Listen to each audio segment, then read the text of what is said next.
No one slept after that. They stood around the collapsed tent as the sun rose, afraid to step closer. The fabric was crushed inward, twisted like something had pressed down from above. There was no body, no blood, but the ground beneath the tent was dark and soaked deep into the soil, as if whatever happened hadn't stayed on the surface. The river began flowing again, perfectly calm, too calm. They packed in silence.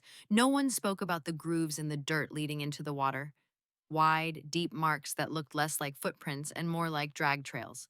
That's when they noticed the trees. New marks had appeared overnight, fresh tallies, more than before.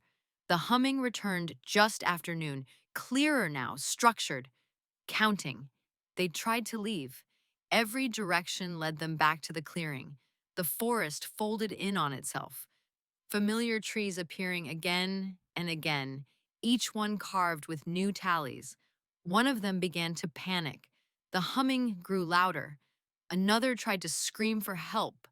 The sound didn't travel. It was swallowed. The folktale came back to them in fragments. The land listened. Fear counted as breath. Panic counted as breath. Sound counted as breath. When the number was reached, it collected. The next one vanished while they were still watching. One moment he was standing there. The next, the ground beneath him opened, not splitting, but sinking, pulling him down silently, like wet earth giving way. No scream, just pressure. The humming paused, then resumed. They stopped running, stopped crying, stopped speaking. They stood still, barely breathing, afraid even their heartbeats would be counted. Night fell. The tall figure appeared at the edge of the clearing, its form bending unnaturally as it leaned forward, listening, not hunting, measuring. One of them broke. He whispered a prayer. The humming surged. When morning came, only two remained.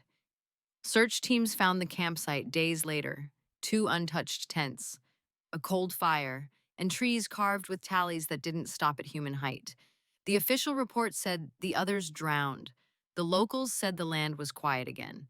Satisfied, they still warn travelers not to camp there, not because it's cursed, but because the land remembers how many breaths it's taken, and it's still counting.